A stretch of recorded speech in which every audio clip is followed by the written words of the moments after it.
आज दिवसभर महाराष्ट्र प्रदेश काँग्रेसच्या ज्येष्ठ नेत्यांची बैठक रमेश चन्नीतेला आणि हर्षवर्धन सकपाळ यांनी घेतली होती। त्यामध्ये अनेक संघटनात्मक मुद्द्यावर चर्चा झाली। पुढचा आंदोलनाचा कार्यक्रम काय असावा, पुढच्या स्थानिक स्वराज्य संस्थांच्या निवडणुकीला कसं सामोरं जायचं, अनेक चर्चा झाली। त्याचबरोबर विधानसभेची चर्चा झाली। विधानसभेमध्ये राहुलजींनी जो एक महत्त्वाचा मुद्दा उपस्थित केला होता की 5 महिन्यामध्ये लोकसभा निवडणुकीनंतर 5 महिन्यामध्ये 41 लाख मतं नोंदवली गेली आणि मतं कुठली होती, काय होती, आणि त्यावर बरीच चर्चा झाली आणि त्याचं विश्लेषण करण्याकरता एक समिती नेमलेली आहे। आणि त्या समितीमध्ये आम्ही अशा अनेक मतदारसंघाची पाहणी करून आकडे पाहून आम्ही त्यावर पुढं भाष्य करू।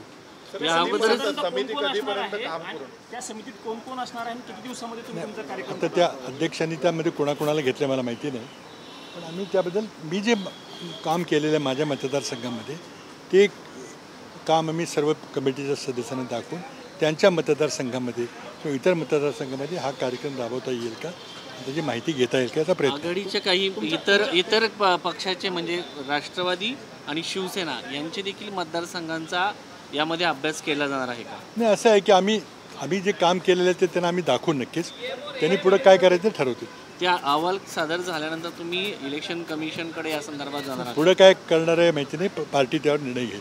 सर, कधीपर्यंत काम पूर्ण होईल तुमच्या? आत्ता तर कमिटी झालेली आहे, आम्ही काही दिवसात करू। आज बैठकीमध्ये तुम्ही तुमच्या मतदारसंघाची काय आकडेवारी बैठकीत सगळ्यांच्या समोर मांडली होती, साधारणतः आकडेवारी कशा पद्धती, कारण तुमचा 7 ते 8 हजार मतदार तुमच्या ह्याच्यात वाढल्याचं देखील आजच्या बैठकीत तुम्ही सांगितलं? नाही, इतकं नाही, हे फार जास्त वाढलेले आहे, त्याची आकडे मी सादर करेन ना सगळ्यांना। आता त्याबद्दल वेगळं मी बोलायचं काय, अहवाल झाल्यानंतर बोलायचं आम्ही ठरवू। एक अलीकडे एक ट्रॅप टाईप पाहायला मिळतो, पृथ्वीराज चव्हाण नावाचे किंवा ज्या व्यक्तीचं समान नाव आहे अशा नावाच्या कॅन्डिडेटला उभं केलं जातं आणि खास करून सांधर्म्य असलेलं चिन्ह निवडणूक आयोगाकडे त्यांना दिलं जातं, त्यामुळं एक मोठा फटका मुख्य पक्षाच्या नेत्यांना किंवा उमेदवाराला बसतो। हे अशी उदाहरणं अनेक उदाहरणं आहेत। उदाहरणार्थ सातारा लोकसभा मतदारसंघामध्ये निवडणूक चिन्ह एकसारखं असल्यामुळं खूप नुकसान झालं, आमची सीट त्या ठिकाणी शशिकांत शिंदे पडले। यामध्ये मूलभूत फरक करायची गरज आहे, पण त्यावेळेला जे काही ऑब्जेक्शन घेतलं होतं ते निवडणूक आयोगाने स्वीकारलं नाही की दोन्ही चिन्ह एकासारखी होती, ती देऊ नका म्हणून सांगितलं होतं, तरी निवडणूक आयोगाने ऐकलं नाही।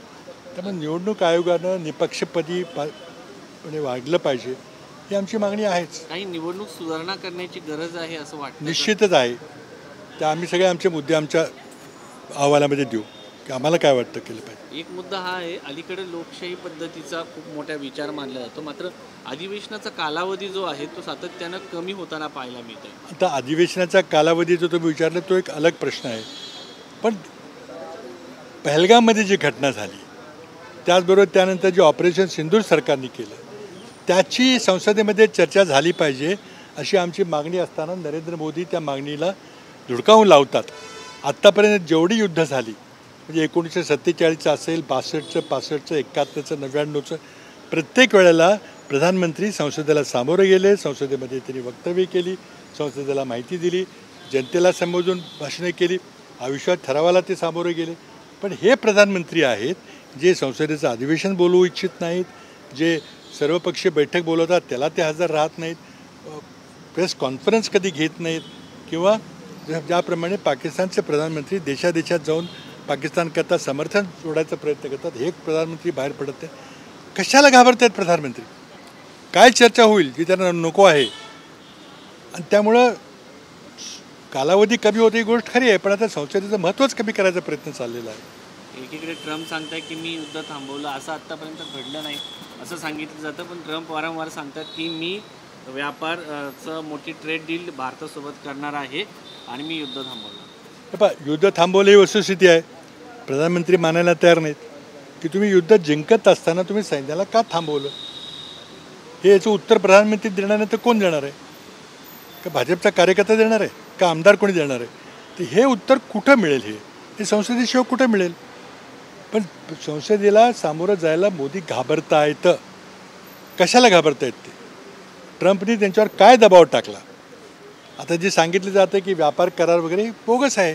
व्यापार करार काय, शेवटी भारतात जो स्वस्त माल आहे तो लोक घेणारच आहे, अमेरिकेत नाही घेतला, आणखी कोणतरी घेईल। पण हे काही जस्टिफिकेशन होऊ शकत नाही. काहीतरी वेगळं कारण आहे आणि जे कारण लपवायचा प्रयत्न मोदी करतात. एक व्यापारी करार भारत अमेरिकेसोबत करतोय. तुम्ही देखील प्रधानमंत्री कार्यालयात अनेक वर्ष काम केलं. त्याच्यामध्ये ॲग्रिकल्चर बाबतीमध्ये मोठी सूट अमेरिकेला हवी आहे आणि त्याचा फटका भारतीय शेतकऱ्यांना बसेल असं सांगितलं जात आहे. आम्हालाही ती भीती आहे, कारण आता कशा प्रकारच्या वाटाघाटी चालतं त्याला कुठेही विरोधी पक्षाला विश्वासात घेतलं नाही. मी तर जाहीर मागणी केली होती की एकटे व्यापार मंत्री पियुष गोयल चर्चा करत आहेत, त्यांनी सोबत कृषी मंत्री शिवराज सिंग चौहान आणि उद्योग मंत्री यांनाही घेतलं पाहिजे, कारण त्यामध्ये लघुउद्योगाचे प्रश्न आहेत, शेतकऱ्यांचे प्रश्न आहेत. ते सगळी एकतर्फी जर करार झाला, ट्रम्पनी ज्या प्रकारे युद्धावर आपली इच्छा त्याने जे काही करायचं होतं ते केलं, तसंच जर व्यापारी करारामध्ये एकतर्फी करार झाला तर देशाचं फार मोठं नुकसान होईल. तर याची चर्चा झाली पाहिजे. विरोधी पक्षाला विश्वासात घेतलं पाहिजे. आम्ही कुठल्या दिशेनं चाललो आहे हे ठरवलं पाहिजे, सांगितलं पाहिजे. विरोधी पक्षाला अनुभव आहे, आमच्याकडे ज्येष्ठ नेते ज्यांनी ह्या खाती सांभाळलेली आहेत त्यांना विश्वासात घेऊन त्यांचाही सल्ला घेतला पाहिजे. मका आणि कापूस उत्पादकांना मोठा फटका बसेल असं सांगितलं जातं. बऱ्याच कृषी उत्पादनाला फटका बसेल, कारण शेवटी अमेरिका आपलं हित पाहणार. भारत आपल्या हिताचं संरक्षण करू शकेल का नाही हा खरा प्रश्न.